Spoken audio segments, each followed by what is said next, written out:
Okay, guys. How are you all? I'm hoping not too stressed with everything. Well, today's class is more just talking and reflecting about these things that we've been discussing so far. And then tomorrow we don't have a class because you have two classes with Ricardo Serri. And then we see each other again for the last time on Friday, right? And on Friday we have double class, but this is for you to present your papers. Do you remember that you have to do this activity? Okay, good stuff. And you will have some time to read the paper during the class.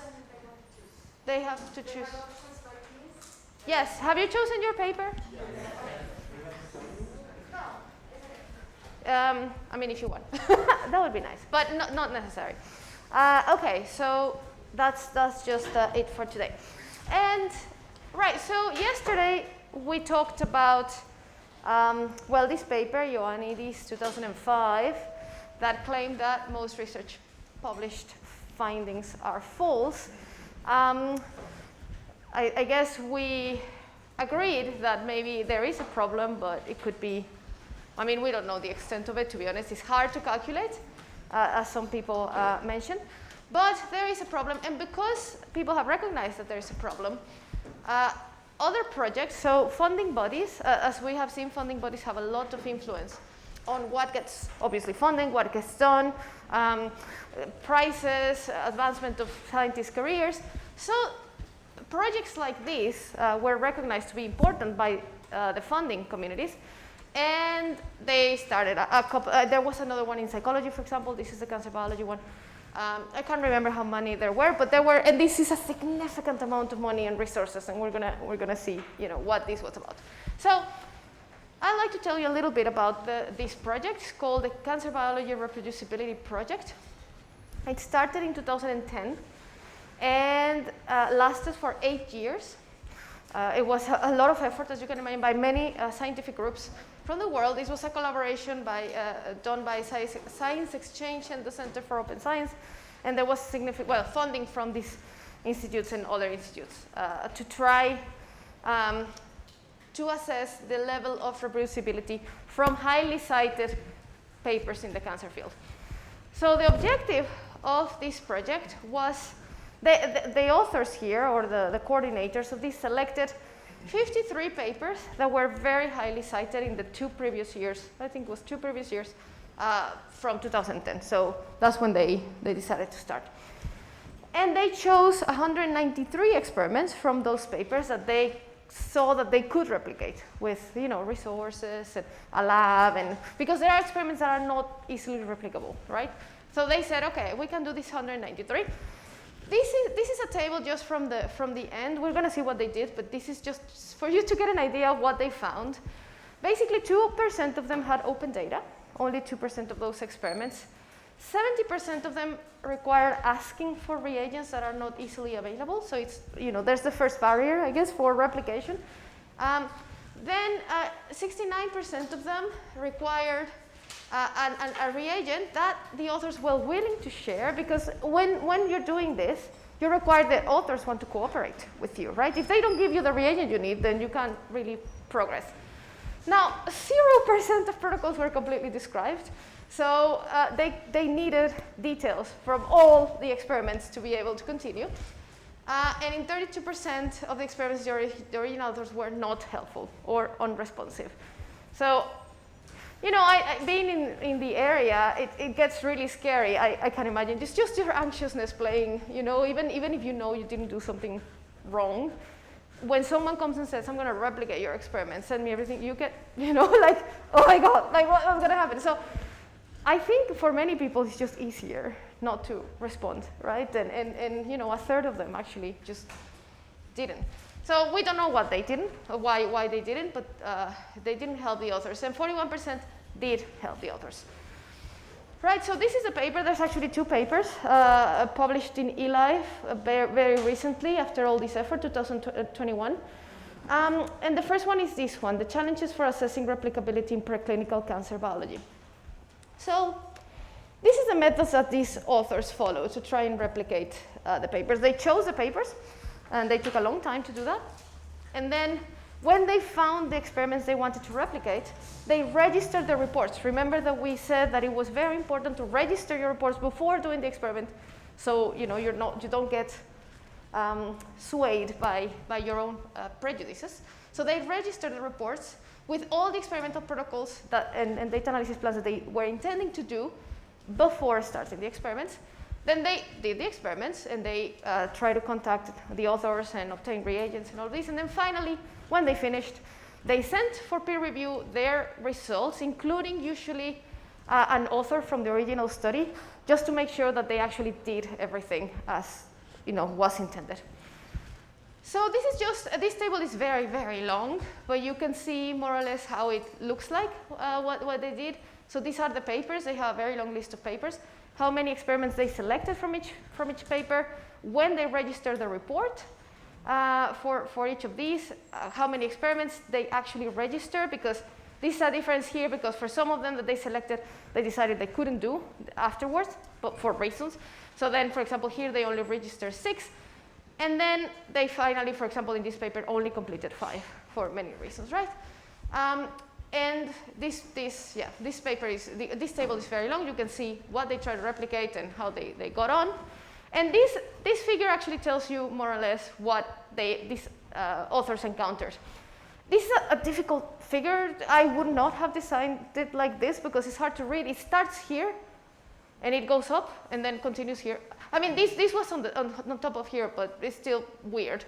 But anyway, they designed 193 experiments. Here they are, and here's, in red, for example, bad, let's say, in green was good. So here, for example, data shared, just a little bit of them shared the data. Code shared, just, very few code. Reagents offered, almost no one. You can see clarifications needed. There's no green here, like everyone needed clarifications. And then how many they initiated and how many they completed. Right, so quite hard. This is the same thing in graphic form. They selected 53 papers and then ended up basically just being able to complete and publish 17 of them for many reasons. And they took, as you can see, 197 weeks. So this actually was, this was a big effort. Like, imagine being one of these people, and your whole task is for years replicate someone else just to see, how this is a good thing for science. But it was a lot of effort and a lot of resources, and I think illustrated well the problem, right, for the cancer biology field. This is the most important table in that paper. So from 23 papers, they could replicate some experiments. And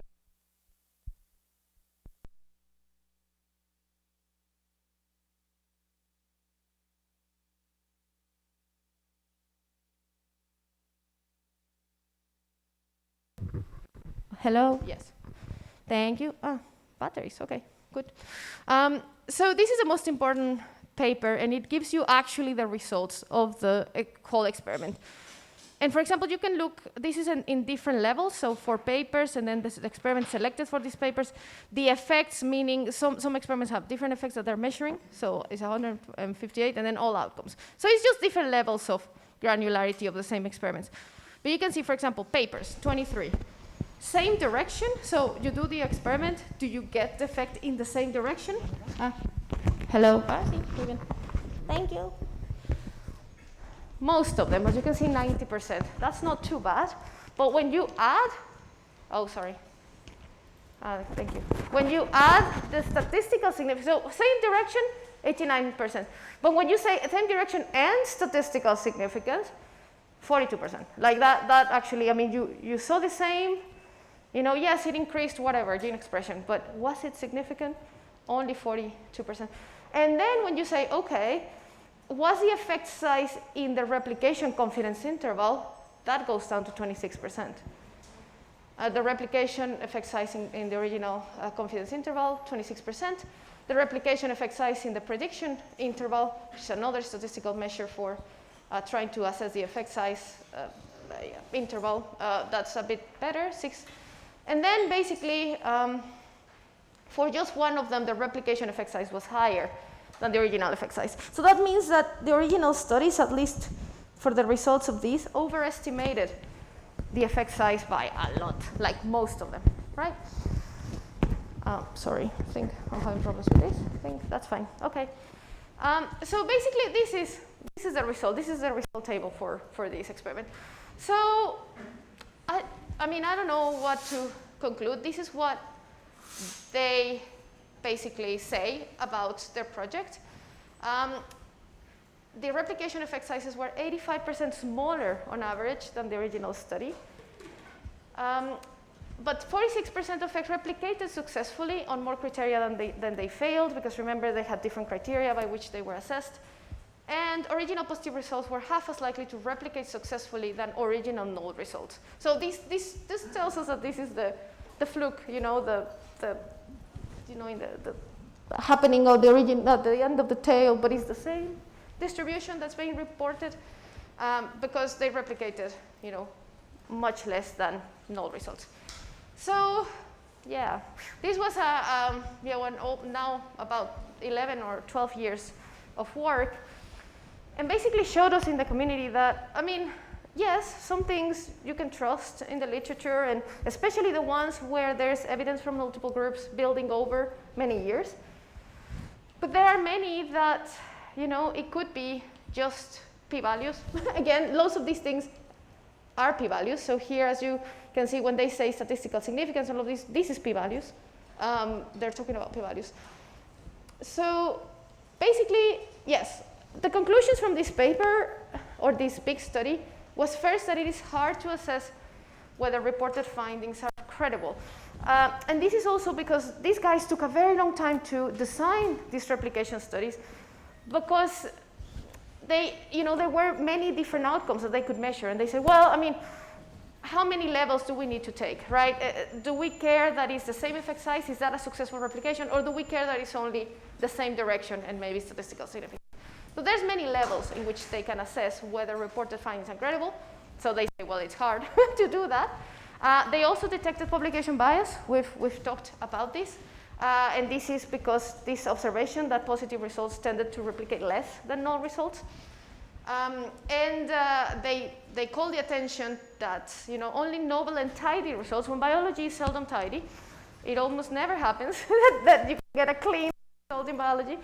But they say, well, we don't publish reproducibility efforts, incremental extensions, or certainty and exceptions as much as we publish other things. And it's as important because biology is full of exceptions. The biologists here will know that. But journals like clean stories, right? And this is, you know, just bias and selecting for things that are probably not completely true. The replication efforts frequently produce evidence that was weaker or inconsistent with the original studies, and improvements are needed in documenting and reporting because the authors needed to contact everyone basically for clarifications on their protocols, also in code and material shading, and of course they say avoid p-hacking and other questionable research practices by pre-registering experiments and analysis plans. They themselves said, actually, we failed at successfully replicating some papers because we pre-registered the report and we were not able to complete all the experiments, but we completed some, so we could have published that, but that was not the original plan, so those ones they are published, but they are not counted as successful replications. So I think this was an example of a very well done, I think, effort from many different groups and many different funders to try and assess the level of replication in cancer biology, and unfortunately it's actually not great. This is the conclusion. So basically, these are just quotes that I liked from this paper. The tendency of authors to report what they perceive to be important and rewards for exciting, innovative outcomes is an emphasis on reporting outcomes and their implications rather than a comprehensive description of the methodology. And this is all, remember all the papers I told you about that we saw before, and the life in arsenic life, and all of these papers are exactly this, exciting and innovative outcomes that are not, you know, they did not, most of them were contamination, so they did not completely describe the methodology, so authors could be like, or reviewers could be like, well, actually, a problem could be there. So this is a problem that still exists, guys, and you will encounter that in your careers if you decide to study in science. you will probably feel under pressure to produce something new or novel or something that is not a null result. And I actually don't know what to tell you there, because it is true that journals and people that give prizes and promotions actually do favor that. So it's a complicated issue, but I think this is recent, as you can see, 2021. I think there's recently more attention being called to these issues. And unfortunately, it does require someone that produces a null result to explain, for example, in their CV, like, this is what happened and I did it all right. But I think people are starting to recognize that, sometimes this happens and it's good science and it should be published. Yeah, it's a bit sad. I don't know if someone has anything to say here before, before we go to the summary of yesterday and today. So we need reproducibility, of course. Like, science is self-correcting, science is built on others' results, and you build with that on your own, and that's how we advance. But recently, as we were seeing yesterday, and throughout this course, all of these factors, with the number of papers that are published, with the ability to publish data or generate data very, very fast, has really contributed to these problems these days. Like, this is a novel, probably not completely novel, but the magnitude of it is novel now. The incentives, the external pressure, underpowered studies, badly designed, lack of statistical knowledge. For example, the need that we have to pre-register protocols before starting our analysis. You don't have to publish this for it's not, I'm going to do an experiment. No one is going to publish your pre-registration of your lab's experiments, but it's good to have it for yourself. So you know what you were thinking, you know what you were designing, and you try not to sway yourself with biases. And the lack of transparency. We're reporting data analysis choice and methods. This is not usually the author's fault. This happens because there's so many details sometimes in a protocol that it's hard. Protocols in papers, maybe you've read them, they say something like briefly, and then they go and say, I put cells in these and some, and that's it. And you get an idea of what they did. But if you try to do that, how many microliters? It's hard. So these guys actually encountered that, and because of that and other reasons, now I don't know if you've seen, there are journals that have companion journals that are protocols journals. And usually Cells has one, has one. I think it's called STAR protocols. And when you submit a paper to Cell or any Cell journal, they say, okay, but you need to submit your protocols, complete protocols, at the same time to these things, STAR protocols, and we're going to publish that as well.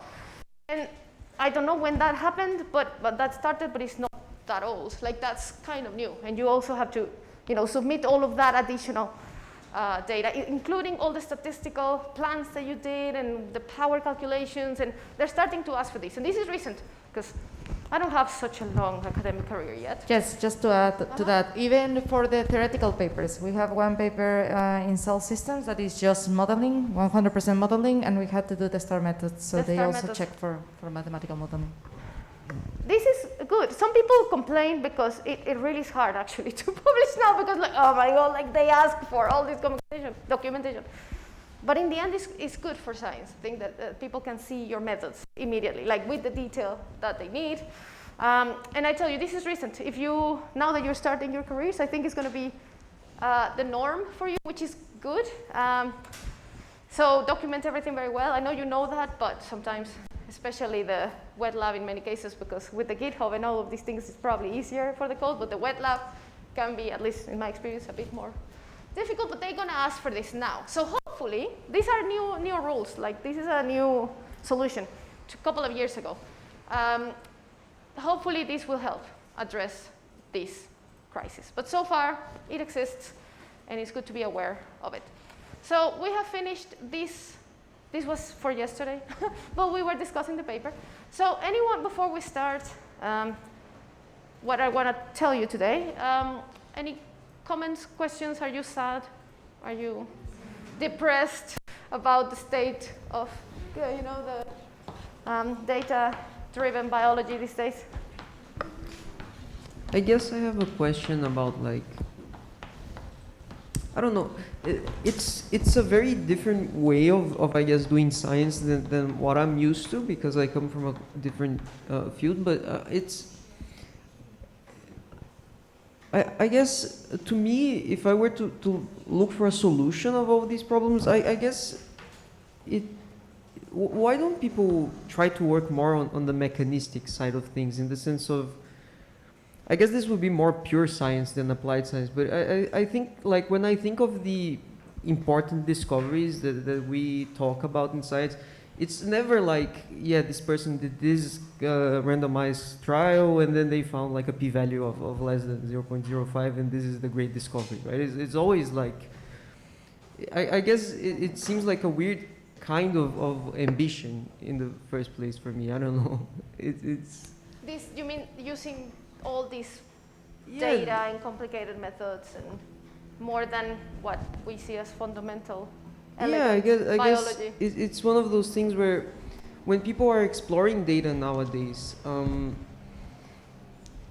is there not a tendency to try to develop first a kind of theoretical basis and then test things, rather than I think trying to test these kinds of significance things just so. Actually, from the data itself? I'm gonna talk about that in the next. Today's gonna be a short class, I think. Actually, guys, you deserve it. You're just stressed. No. Every time you say that, we run over time. No, I think it will be. But we can discuss as well, because the next part of the class, I'm gonna tell you what I consider to be success stories. We've seen everything, kind of because we have to know. Like, at least when I grew up, honestly, I read papers and I trusted them. Like, I really was like, oh, look, these authors found this thing. And then you see all these other things, be like, oh, actually, was it wrong? Oh, the statistical methods, all these things. So it's good, and I think at least I realized this, you know, late and slow, maybe, during my formation. So it's good to be aware of these things. But that doesn't mean that these kinds of analyses haven't really actually advanced the state of science. And I only have 3 papers. This is why I'm saying that it's going to be a short class, because I'm just going to tell you about these papers. And these are in basically in my area, so because I'm biased like that, I don't know all the areas.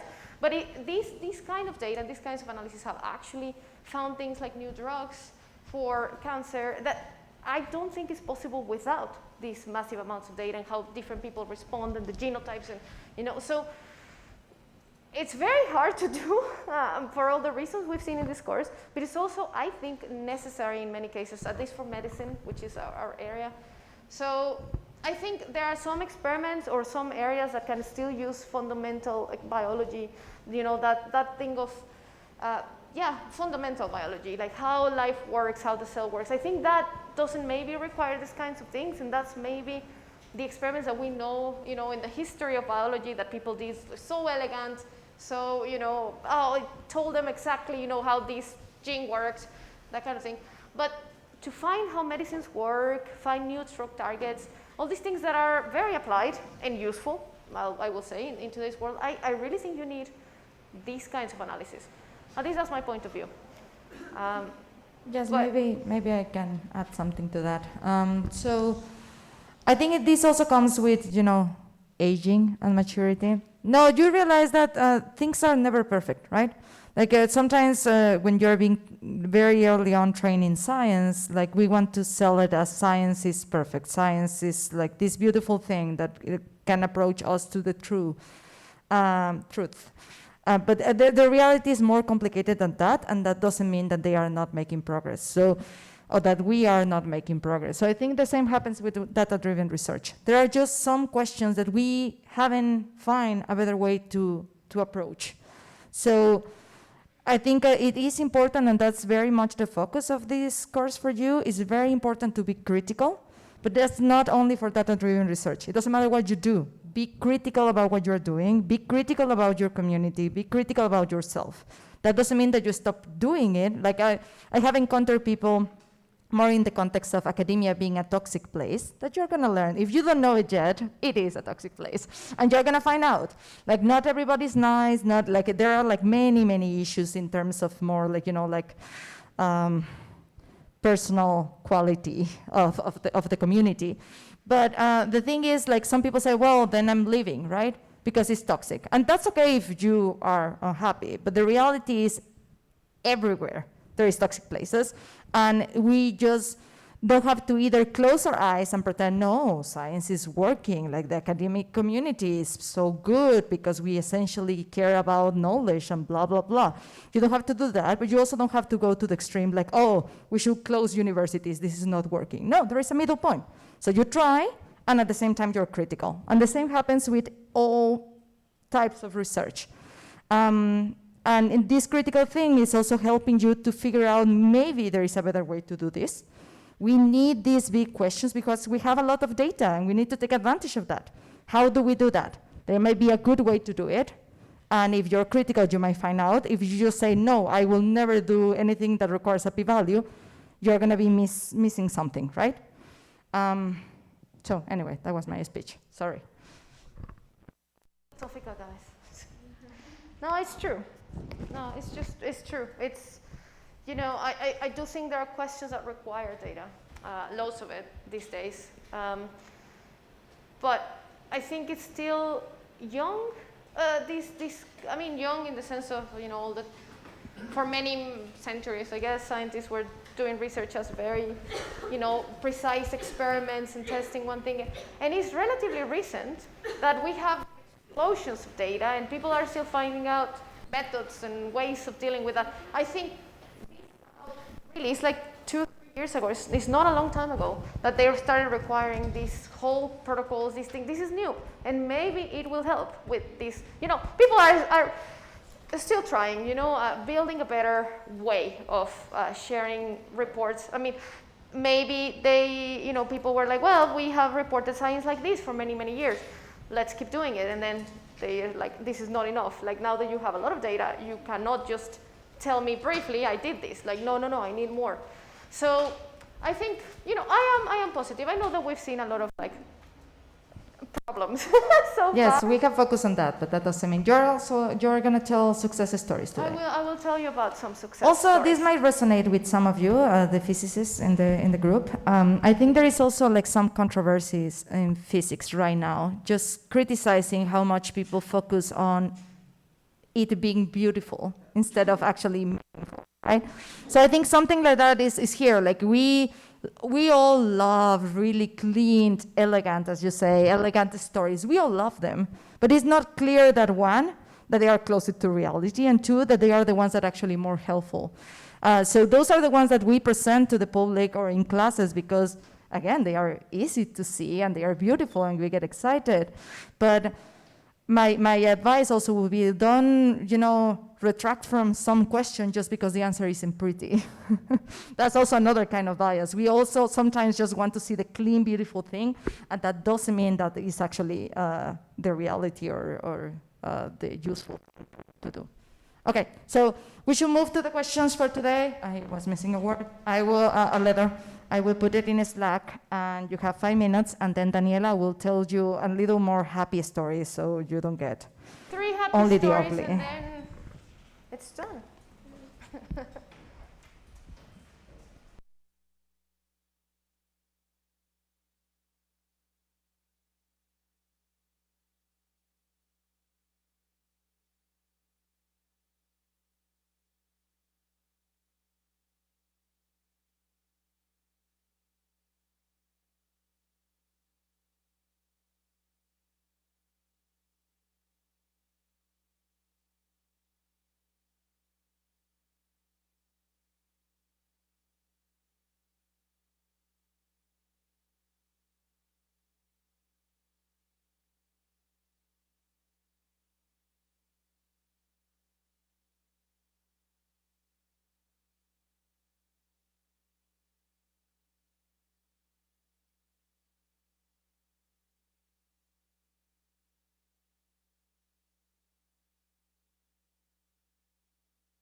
1 more minute.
Okay, time's up. So submit whatever you have if you haven't yet, and Daniela is going to start.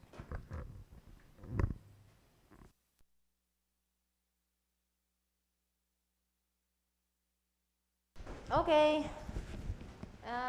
So far we've talked about all of these problems with data-driven research. We have talked about all the biases that we can have in data generation, in data analysis, including statistical analysis, p-values, the reproducibility crisis, all of these things that may be discouraging you from this field. So we thought that not all is lost. Like, these are problems that I think are important that we are aware that they exist.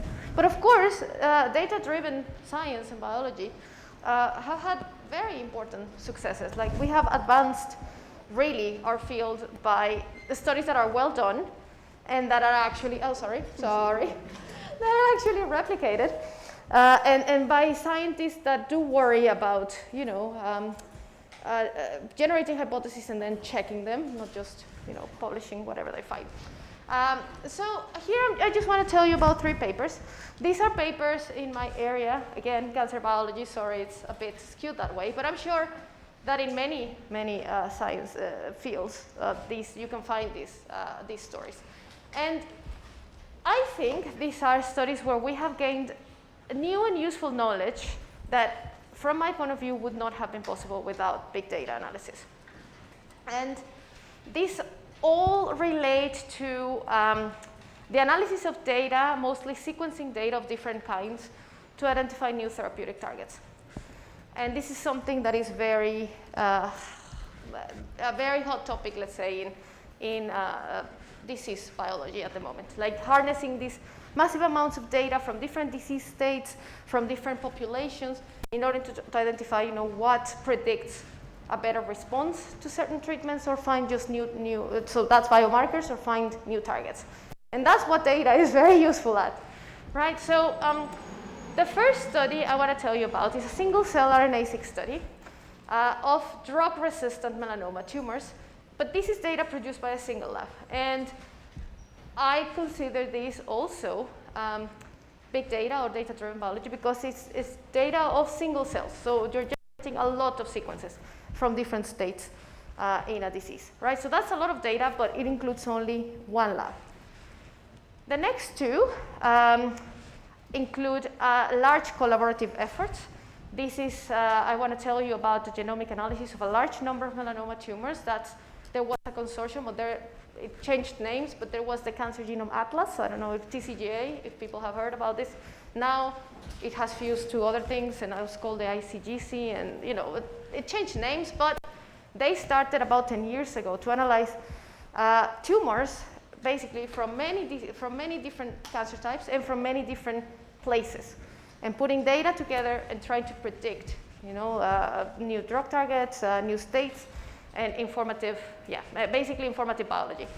And this is a much more recent CRISPR-Cas9 screens. I don't know, for people that are the genomicists in the group, I can later tell you what a CRISPR-Cas9 screen is, but Now, there's so many cell lines, pan-cancer, so all different cancer types, to try also and identify new drug targets. And that's also a large collaborative effort. So I'll start telling you about this. This is a paper. It's a 2018 paper from the lab of Jean-Christophe Marin in Leuven, in Belgium. And basically, this is what they had a problem. Their problem was minimal residual disease in cancer often results in relapse. So minimal residual disease is what happens when you have a tumor, and then you get it treated, and then the tumor, it appears that it disappeared. Because, you measure the volume, and it's like, it's gone. But it's not gone. Like, when, minimal residual disease is exactly that, the residual disease there. And if you leave that untreated, or treat in the same way, it very frequently results in relapse, meaning it grows again, the tumor, right? So this is a problem that these scientists are investigating. Their question is, can we learn about this disease and can we identify potential therapeutic targets that we can apply there at the minimal residual disease stage so the tumor doesn't grow anymore? And I put this here because for the non-cancer biologists, which is most of you or all of you, I don't know, remember the one class I told you about the MAP kinase pathway? This is a MAP kinase pathway. Well, it's a very simplified form of it. But it's very important in all cancer-related adventures that you have. You will encounter this. And it's just basically a pathway that relates what happens outside the cell with the transcription of genes that are important for cell cycle, for growth, right? And if these proteins here, the RAS, the RAF, basically RAS, and there are several proteins, and RAS, KRAS, and HRAS here, then you have A, B, and C RAF, that goes to MEK, then to ERK, and that basically, goes and that's very simple, but that's what happens. And many of the drugs at the moment have focused on targeting here these two steps, because this is permanently on in many of the cancer cells, that they lose by mutations, usually of the RAS protein or the RAF protein, they lose the ability to know what's upstream of them. So they get locked in a active conformation, and they're always signaling down, divide, whatever happens, above, doesn't matter, because that's what the mutations cause in cancer, right? So, so basically most of the drugs at the moment target, at least in melanoma and the types of cancer where this is especially, this is important in all cancers, but there are some cancers where it is most active. They target here and here, basically, RAS and RAF, sometimes MEK, these three proteins here, trying to stop that cascade from signaling, right? And that results in response, actually. That means it goes to the minimal residual stage, so the tumor responds, and then something happens, and it grows again, right? So basically, that's their question. And their approach was, well, we're going to characterize the minimal residual disease by single-cell RNA sequencing in cells. That means cells here that makes them active, that have been already treated with RAF here and MEK inhibitors. So it's cells that have been treated already, as people treat normally the patients with these tumors. So when you treat these cells, they stop growing, and then something happens. So they want to study those drugs, those cells, the one that have a mutation and have been treated, and why do they grow? Okay, so this is what they did. I'm gonna explain this, very simply. So for cancer biology, or for other types of models, I guess, but very useful in cancer biology, there's something called a PDX model. I don't know if someone has heard about a PDX model. No? It means patient-derived xenograft. And basically what it means is that you have a patient, the patient goes to the clinic and gets their tumor excised, right? So it goes surgery, get the tumor. But you get the tumor, and you can cut it in little pieces and implant it in the back of a mouse, usually. Usually it's the back, it can be other places, but usually it's the back of a mouse, and let it go, right? This helps because you can study the evolution of that tumor, and you can test medicines on it without obviously it being on the person, right? So this is it's hard to do, it's not easy, but it's a very useful technique. So basically, that's what they did. They took the tumor of a patient that had been mutant for that BRAF protein, treated with those inhibitors, And then no, actually, they haven't been treated yet. They treat them later, sorry. They take the tumor, they put it in the mouse, and then they treat the mouse, basically, right? So this is just the gene expression signatures that they see, and they divide this experiment in three phases and a 0 phase, let's say. They put the tumor in the mouse, and then immediately they treat it with these inhibitors. That's what DT means. It's dabrafenib, trametinib. That's 2 drugs to try and stop that cascade from going. So this is the tumor volume, and it goes down, and then it stays at 0, and then it grows again. That's what happens in the clinic. And this is the phase they're interested in, this yellow one, right? That's the minimal residual disease, and this is just them characterizing gene expression in this level, like what signatures are expressed in those phases. Doesn't really matter that much. It's just that they say, well, this invasive signature actually goes down here, but then it goes up again. That's the important thing. Okay, so remember these plots? We've talked about them, the t-SNE plots. In this case, I think it's fine because they're just visualizing data and they're not actually extrapolating anything from this. It's just for you to see how the data looks like. They sequence single cells, as we see from all these phases. They put them all together. Here, they're just visualizing, it's the same plot, but just the activity of a gene that's important for melanocyte differentiation. That's important for melanomas. But it really doesn't matter that much. The important thing here is that they study phase 2. Remember, phase 2 is the important one where there was no tumor, but then it grows. And they identify, because again, you have the expression of each single cell here. In this phase, they identify these different subtypes of cells. So there's already, the tumor is not there, but there are some cells that are already showing different phenotypes. Some of them have a gene expression that is, for example, invasive. So that means they express genes that can go and do this transition between the epithelium and the lymph nodes or the veins, right, to go and invade other tissues. They have the pigmented, that's, in melanocytes, that's normal, like, that's just a cell that's there. They have this state called NCSE, and this is the important thing for them. They identify some cells that they say these are neural crest stem cell-like. Melanocytes come from the neural crest. That's their embryonic origin.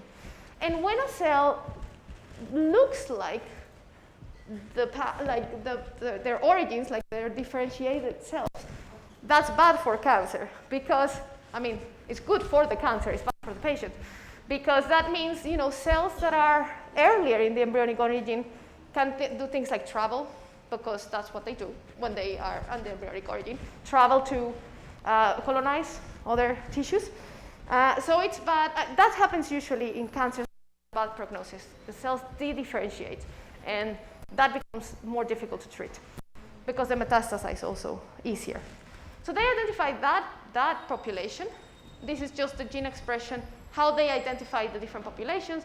These are the genes. Doesn't really matter. They just know, these genes are important for having these characteristics of cells, and the different cells are showing this expression.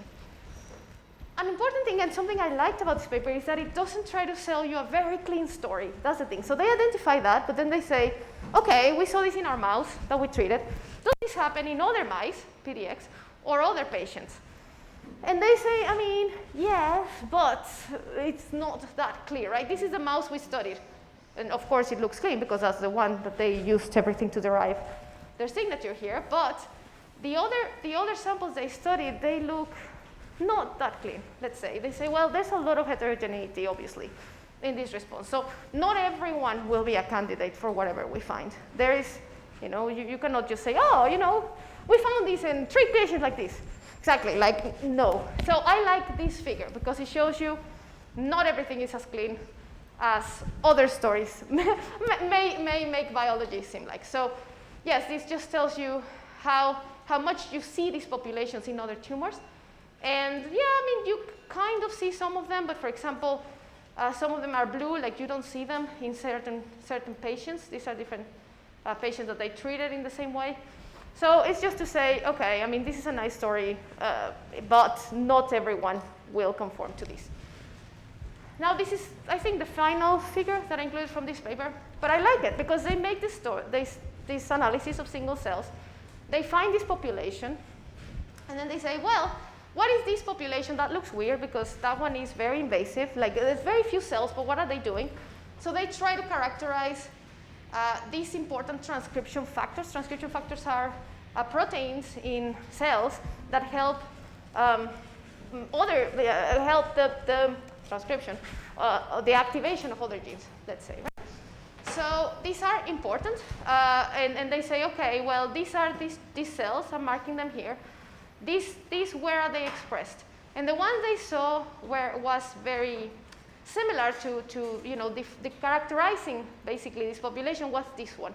This is a gene I have never heard of personally. What is it called? The retinol X something. I can't even remember what it is. Like this is a new gene that's like, okay, that's weird. But then they say, okay, this is a hypothesis. Now we need to test it. It's not, you know, we use our data, we see something, we don't assume that's the case, right? We go on and test it. And that's what this figure is for. So now they take mice, again, and they, oh, sorry, okay, let's go here. And then they treat the mice, they do the same experiment as before, but they treat the mice with basically the dabrafenib and trametinib, which is what they were treating them before, just these two drugs, Meki and Brafi. And then they add this thing, the yellow one, which is this HX is an inhibitor of this thing, of this. And then this is a survival curve. And then they say, actually, if you do target this population of cells via this gene that we see characterizes them, you extend the life of these mice. Right? The tumors actually grow much slower. They do grow still. That's a problem that is still ongoing in cancer biology. The tumor will grow. So what are the strategies to try and delay it or, you know, attack it? But then they say, actually, if you add that thing, this thing is an inhibitor of this, you extend the life of these mice, and the tumors grow much slower. So I like this paper because, you know, this is the conclusion. They generated a lot of data from a single mouse experiment. They analyzed it, they classified it, they said, actually, yes, we're interested in this state. Oh, we see these populations. Oh, this one looks weird because it's very invasive, has signatures. What genes characterize it? Oh, this one looks interesting, let's test it. And then they add all of that in their paper, and then I think this is now in clinical trials, actually. I don't know yet for sure, but this was a new target found for only certain tumors that have this signature. So it's not everyone, but it's something. It's a gene that we, or at least I, didn't see coming in a way. Like you cannot predict that. This is a retinol something lipid. I can't exactly remember. It's a gene that doesn't seem to be involved in these processes, like the growth, right? And you find them doing these kinds of analysis, like massive data collection and analysis. And by tasting it in the same paper, then they find that inhibiting that gene targeted those cells, and that delayed relapse. So that's the first success story that I think was really nice. I like this paper because, again, they do analysis of data. It's a single lab, but it's a lot of data. And they are very careful, and they test they test the heterogeneity, they make a hypothesis, they test it in the same paper, and they say, okay, we think this is what's happening. And it's a nice example. So, new target found by the analysis of single cell. Now, this one is a bit more classic. It's older. It's 2012, I think. I have it here. Is it 2012? 2015, still classic, old. This was a series of papers. I'm putting you the melanoma one because, again, that's the field I work in, but there are many, in many cancer types, done by this Cancer Genome Atlas Network. You have a question. Sorry, yes, I didn't ask you. You had comments or questions. Go, John. Okay. I had a question about From the previous one? Yeah. Oh, sorry. Because I was just thinking, like, this de-differentiation from the epithelial cell to the neuron-like stem cell. Yeah. It involves epigenomics de-differentiation, right? In the configuration. What? Epigenetics, reconfiguration of the chromatin.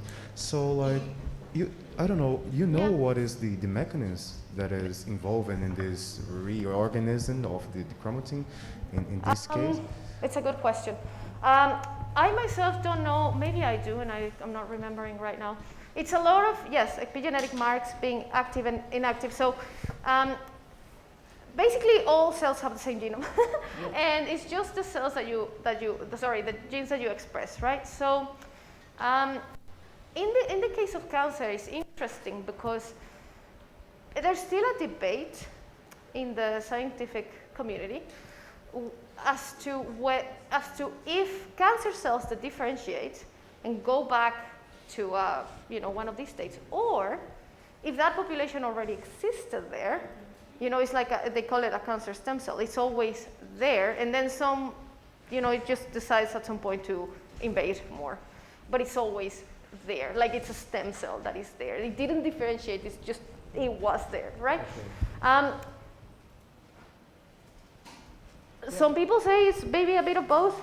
Yeah. I don't know the answer to that. But as to the methods as to how they differentiate, it's very complicated. Like there's a lot of signals from the microenvironment first, and that can, it's very complicated. Very briefly, I can tell you that, for example, the immune system plays a role, and it can be both. Usually we think of the immune system as it's good that you go and invade the tumor because you're stopping it from growing.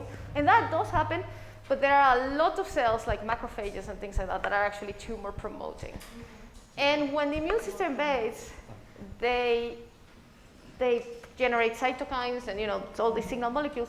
And some of those actually can make cells change their transcription programs.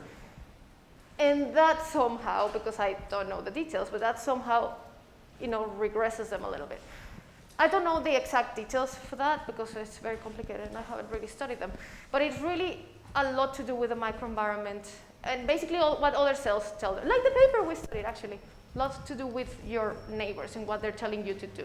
So if the immune system gets there, it's good and it's bad. And it can also signal towards that. But there could also be stem cells that were there. I mean, they just identified this population. And they said, oh, this is a stem cell-like thing. And yes, that's targetable. But they actually don't say, this was my interpretation, but they actually don't say if the cells did differentiated. They were just there, right? Okay. I don't know. Is that more confusing? No, it's that because as I'm not from the field, when I'm thinking about cancer, I'm thinking about like frontal oncogenes that were turned on and then this kind of cascade. That looks really much more simpler than you did differentiation in some cell, because I know about some transcription factors of stress that can make cells, more proliferative or more resistant to something, to hypoxia and this type of thing. But you turn a final differentiated cell in a stem cell again. It looks like a really big path. Yes. That we don't know it is, how to do true. One of these new hallmarks of cancer. There's a series of papers in the cancer field that's called the Hallmarks of Cancer. And these two people that try to characterize schematize the characteristics of cancer. And they make an update every 10 years. I know, every 10 years. So they just put out the new update to 2021, I think. And they added transdifferentiation. So they said, oh, there's now some evidence that some cells they don't even go back to the initial state. They just change to another state. I haven't seen those studies. I just read it and like, oh, okay, well, interesting. But I don't know what the evidence for that is. But in the cancer state, lots of things can happen. Like it's so heterogeneous, so complicated. Like you have tumor promoting signals and tumor, stop growth signals, and who wins. It's very difficult, but yes, cells can differentiate. And actually, when you test for these things and cells are more differentiated, that's a good prognosis for your cancer. If they look more differentiated than others. So, yeah, no, it's big and complicated. All of these things. This is why I like these papers because it's all very, very complicated, but we still learn something new, right? And then it can be tested, and science is self-correcting. And if it's wrong, then maybe we'll hear about it soon. So far, it looks good. Okay, now this one. Yes, I was saying this is a paper if you're interested in cancer, these Cancer Genome Atlas Network generated atlases, what they like to call, of many different cancer types. And basically, here was the first big study, genomic study of melanoma. And what they did is they took 333 tumors from many places in the world, and they studied the genomics and the transcriptomics of them and classified them, basically. It's the first time we saw something called a genomic classification. And that's useful, I'll tell you why. Okay, the problem.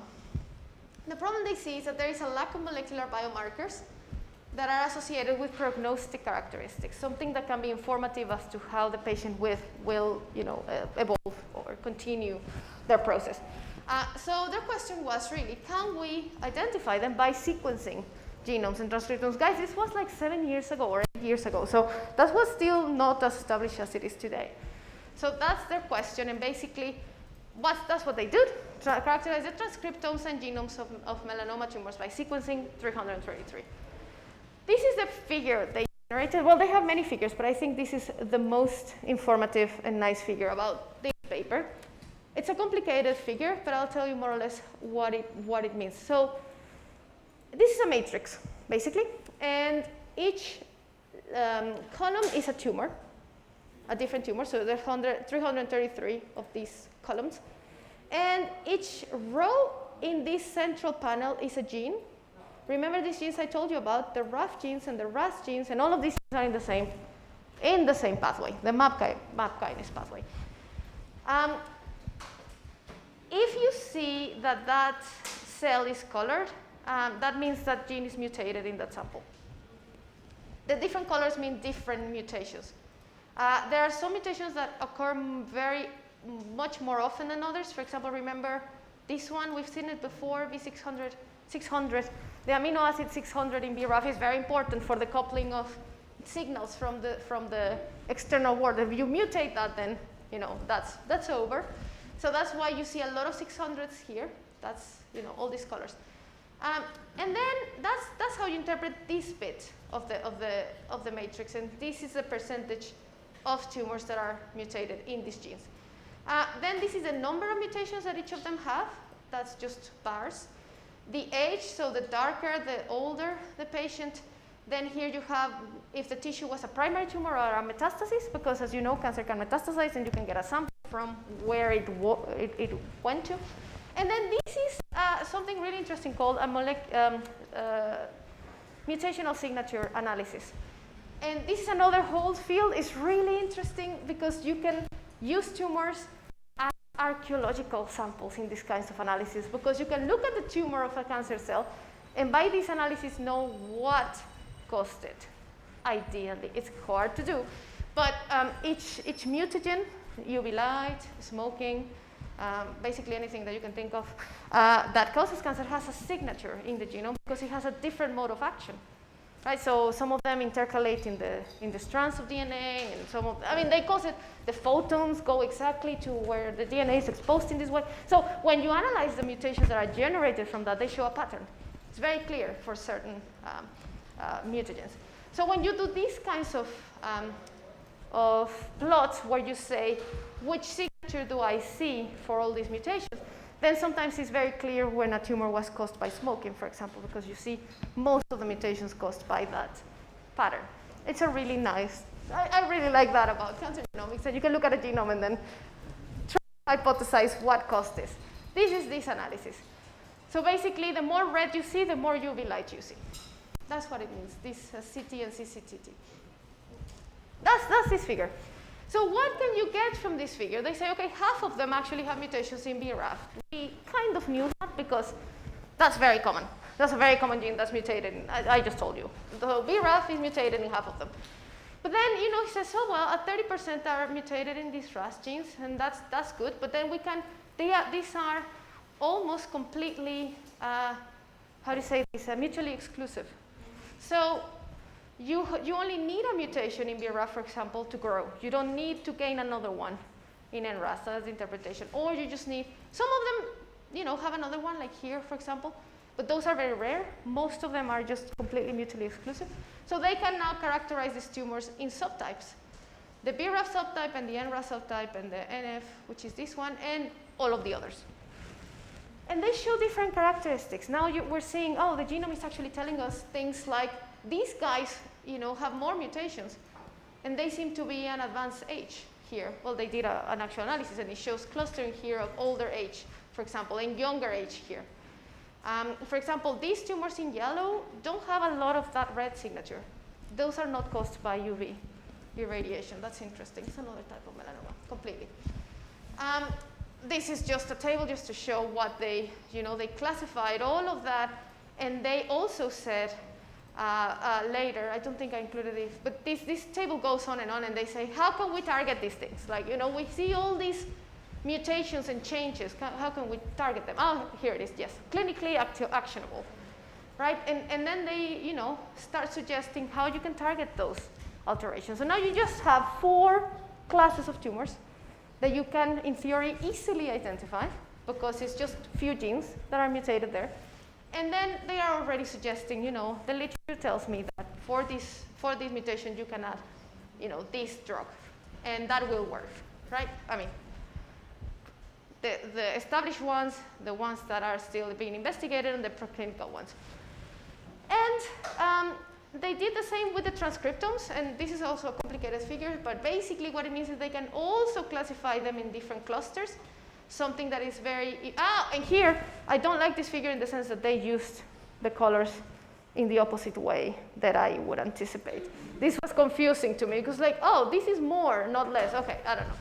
But anyway, regardless, you can see very marked clusters, right? So there are some tumors that have a very high immune infiltration, and these ones actually have a good prognosis. So now you're saying, okay, these characteristics actually relate to how the patients evolve, and we're just studying the tumor. You're not studying anything else at the moment, which is important too, if you want to gain a very good understanding. But just from the genome and the transcriptome, you're already getting a lot of information as to how the patients respond to treatments, how they evolve, and they continue, during their treatments. And here, the survival of the patients, right? So the patients that have an immune subtypes survive better than the others, right? So all of these, basically, this is just a descriptive study. They don't actually go and test per se anything, because they find a lot of correlations and things. But these have been, because they did take care about their statistical analysis, it's actually very well described in the supplementaries if you go and see this paper. Most of what they've said has been corroborated. Now it's been 7 years since they published this, and people have found, yes, actually, those subtypes exist, and we can predict, drugs and biomarkers for how these patients will evolve, right? So basically, in conclusion of this paper is that the study of genomes and transcriptomes of tumors of any kind, not just melanomas, can identify genomic subgroups, right? And those are associated with clinical characteristics and with survival. That's a lot of information already from just studying a tumor, if you can imagine. I mean, cancer is very complicated. So that to me was like, whoa, you can actually find useful information. Yes, that's really cool. And all of these description of molecular features that are associated with all these tumor classes really cannot be done without this level of multidimensional data. So we really need all this data, and we need statistical methods to integrate this data in order to describe this. And now we know things like, okay, let me test one gene in your tumor, and I already know if it's a BRAF mutant or not, and that already tells me if I can treat you in this way or not, right? So that's a lot of information from like one gene, right? And they can rationally propose new drugs, right? I mean, they didn't go on to test them, but this led to mouse studies, preclinical models, clinical trials, and new drugs are being described based on all these studies from a long time ago now, 7 years, basically. Okay, and now I want to tell you the last study. You want to say something? Yes, so before you move on, as usual, your very short class is running out of time. So the question is, do you want to, or to all of you, do you want to hear the third example, or you want to do the activity? I can do it in 5 minutes. Okay, so go for it. 5 minutes.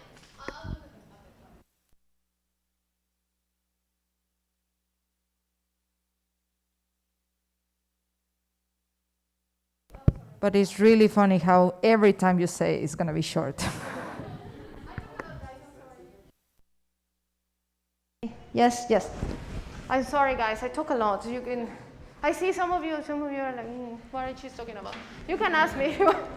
I just thought that, you know, after seeing everything sad, it would be good to see some studies that actually have helped us learn something about biology. Okay, this is a paper, the last paper. I'm going to tell you very quickly what it is about. This is a new paper. Sorry, where is it? 2019. It's called Prioritization of Cancer Therapeutic Targets Using CRISPR-Cas9 Screens. This is a newer paper, which means it has a lot of data. Like every time papers have more and more data. But in this case, I think this one is a nice example of how to do it right. So basically, the problem is that most cancer patients do not benefit from targeted therapies because we don't have enough knowledge about candidate targets.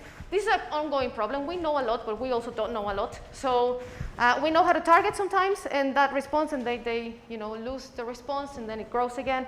That's an ongoing problem. So many patients do not benefit from the targeted therapies that we predict should work. So can we identify and prioritize cancer targets by doing a large unbiased screen? They call it unbiased. Of course, we know that nothing is unbiased, but they did a lot of tests to try and show that, they at least the most common biases were not in their study, which is something I like. And then they perform this CRISPR-Cas9 screen in 324 cancer lines from 30 cancers. It's a massive study. This study generated a lot of data. And a CRISPR-Cas9 screen, very quickly, is basically, CRISPR-Cas9 is a new genome editing, well, not that new, but a genome editing technology where you can do many things with it, but basically you can target this Cas9 enzyme to a specific part of the genome, and then this system actually, well, the Cas9 actually will go and cut there, right? You can do many things with it, but in this case, what you do is disable that gene. You can target basically every gene. So I'm not going, because we don't have time, basically what I wanted to say here is that they basically take the 324 cell lines, and then they do a lot of these screens. I think it's 18,000 genes. They target them all. This is massive, And then they found 7,000 that actually affect the fitness of the cell. What they're measuring is, if I remove this gene from you, do you die? That's what they're doing. So 7,000 of those actually affect the cell growth. And then they classify those genes. Well, they have many cancer cell types, as you can see here, long ovary. So then they say, for some cancer types, that's a higher effect, and some of them don't. And then they classify them for those ones where they have more evidence, because they include other, as we were saying, you just don't do an experiment and something happens. You need to include more evidence. So after that, they include more evidence. And then they classify the results and say, do I have high evidence for these? Are they approved drugs for these? And different levels of confidence in their results.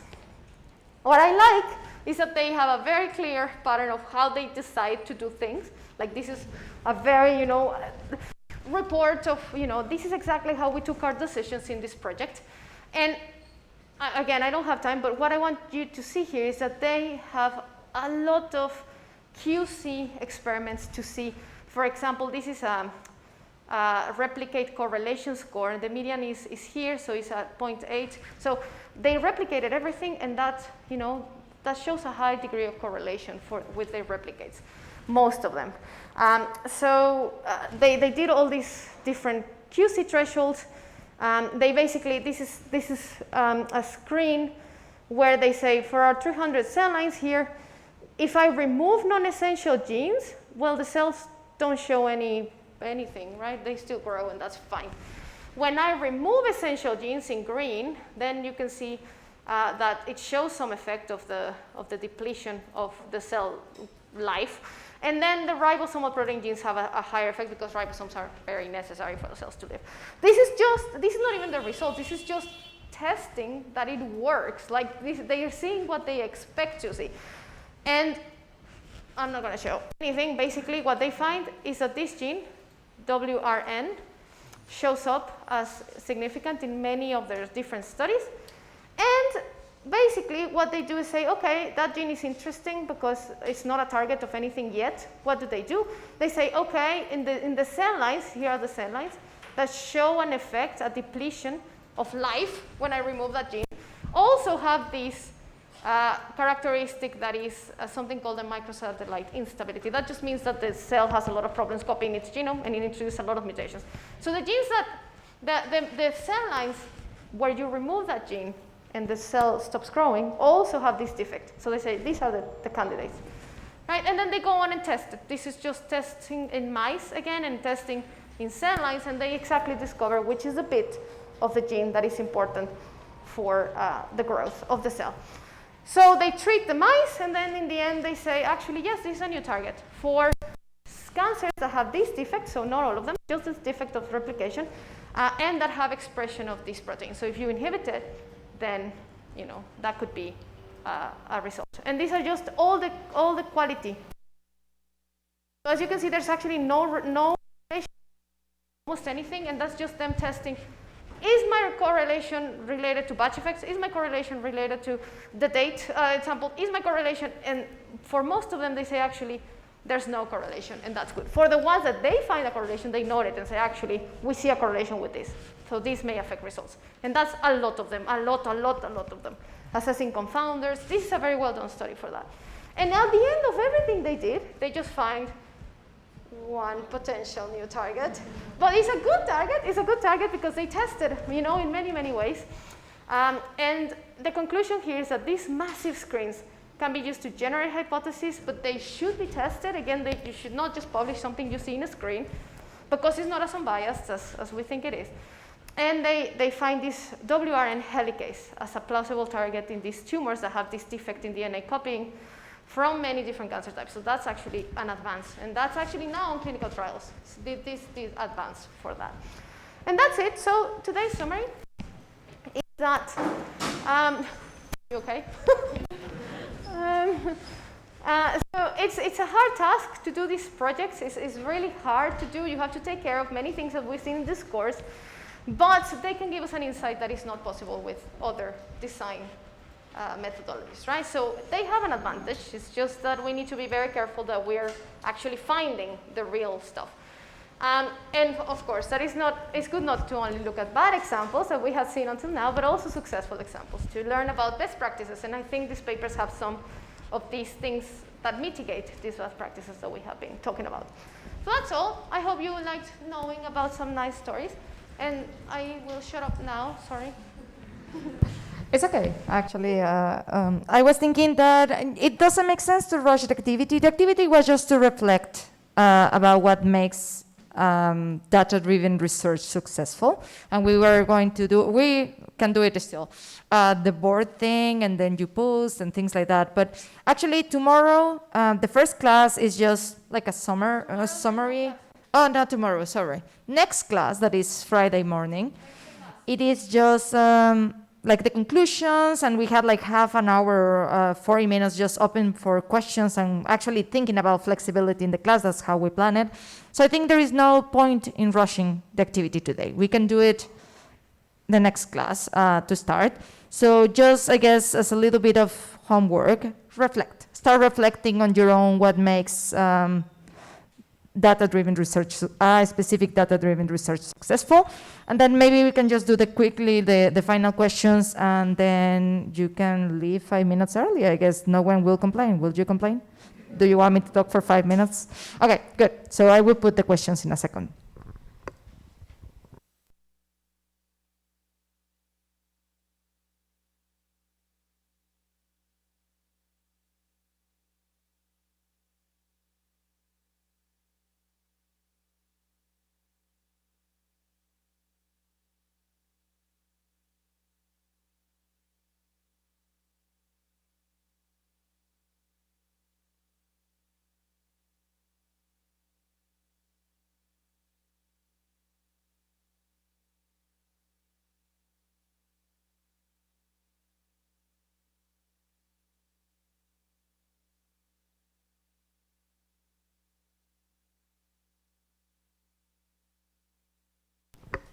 Okay, so it's in a Slack. I will count 5 minutes and close the questions, but as soon as you are done with the questions, you are free to go, and see you Friday. Question? I have a question. It appears in the previous questions, and then in the last slide of the third example, what is exactly assessing confounders? It's just, it wasn't this line. I thought it was, okay, yeah, sorry. Right, so confounders is something that can, as it names, and confound your analysis. So for example, if we have, I put a table like that in one of the classes. If you are testing, for example, the effect of a drug and you have a control sample and a treated sample, but then you have many samples of those two groups, and then you have two different batches. You know, you process one first and then the other one later, and you, for example, if you sequence or whatever, you do it in two times. If you put all the controls first, and that's your first batch, and then all your treated samples next, and that's your second batch, you can interpret that as, oh, I see an effect, therefore the control was protected. But you don't know that because you separated that in exactly two batches. It could be the batch, right? So that the batch is a confounder in this case. So it's variables that can lead you to make conclusions that maybe are not real because those are lurking there in the background and are the actual effect of what you're seeing, but are things like that, like batch effect, a very common one.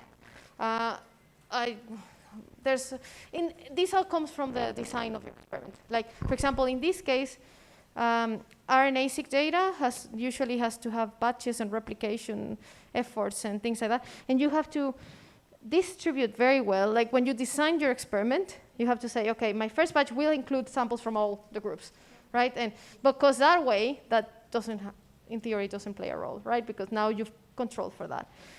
Some cases people try to control for that afterwards. They're like, oh, well, actually, well, I did this, therefore, I can try and control in the statistical analysis. But if it's completely confounded, in some cases, you have a whole control in your batch one and a whole, that's completely confounded. You cannot do anything about that. You have to repeat your experiment.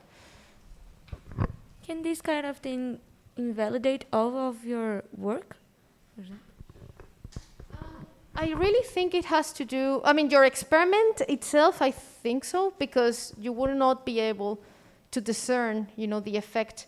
What was the cause of what you're seeing? Was it your treatment or was it the batch? But I don't think it invalidates a lot of, if it's part of a bigger experiment, if you have a strong evidence to think, remember the likelihood of your prior. So if you have a good evidence to think that's the case, then, that experiment probably is not, you probably have to repeat it, but it doesn't mean that, that is not true what you're seeing, right? It's just that you cannot conclude anything from there. So it depends also. If it's a completely made up hypothesis that, aliens or something like that, it's probably not gonna be true. It depends on that, I guess. Does that help a little bit, or, yeah? More questions, guys, before you are free to go? More good? Really quickly, I think there is 2 people who wants to have lunch with us today. So if you can meet us after your next class in our office, that is 109, that would be good. Whoever wants to join. Okay.